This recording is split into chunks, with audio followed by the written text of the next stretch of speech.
In the year 2009, 9.3% of Americans years 12 and older needed treatment for their drug or alcohol addiction. Only 11.2% of these people received the treatment that they needed. This is according to the Substance Abuse and Mental Health Services Administration. Many people have addictions, and even more are affected by them. It is important to be educated on this subject. There has been a lot of research done on this subject. In our country, there are many meetings going on in many cities. There are meetings even going on around the world. It is a subject that is continually being studied and changed. Each person should have a growing understanding of addictions, how they work, how they affect society, and the effects they have on families. There are several theories for addictions. The first one is known as the moral model. This theory shows that the addiction comes from within the person. Within this model, there are 5 separate models, each one explaining the reasoning behind addiction and how to deal with it. Some of the reasons that they touch are society, religion, education, etc. The second theory on addiction is that the people get it from genetics. This is known as the medical model. This one basically states that people are predisposed to addictions based on their genetics. This was pioneered by a man named Dr. Rush in the 1820s. The third theory on addiction is that it is linked to coping methods. People want to relieve their psychological discomfort, but by doing so, they use and they create more discomfort, thus causing them to use. This is a downward spiral that many people go along.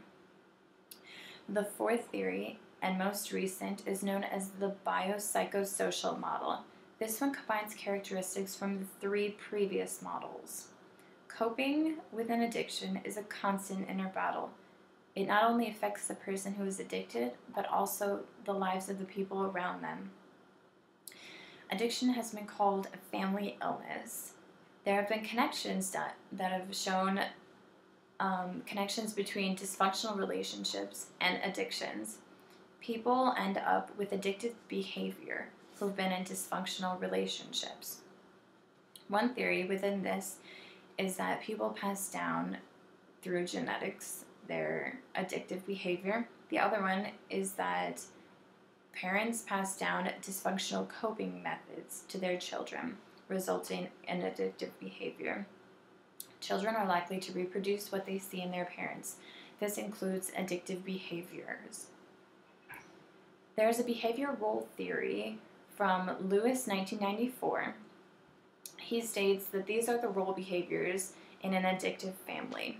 There's the alcoholic or the dependent, the enabler or the spouse, the family hero, who is usually the oldest or most responsible one, and they're also a high achiever, the scapegoat or problem child, the lost child who is a loner and lives in a fantasy world of their own, and the mascot or clown who pretends to be carefree.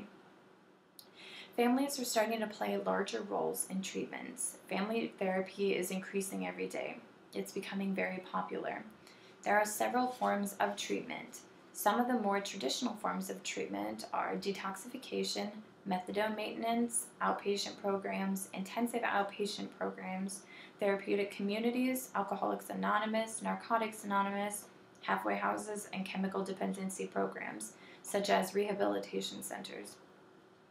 Some of the alternative methods are social skills training, self-control training, brief motivational counseling, behavioral marital therapy, community reinforcement approach, and some stress management training. You are likely to come across somebody in your life who has an addiction, unfortunately. You now know the basics of addictions and the effects they have on families, so you likely won't be as surprised from some of their behavior. To recap, there are several theories on addictions, and they have large effects on families. Because there are so many different theories, there are so many different treatments to go along with them. It is a growing part of our culture. According to the National Institute on Drug Abuse treatment episode data set of 2008, 1.8 million people were admitted into drug and alcohol treatment centers.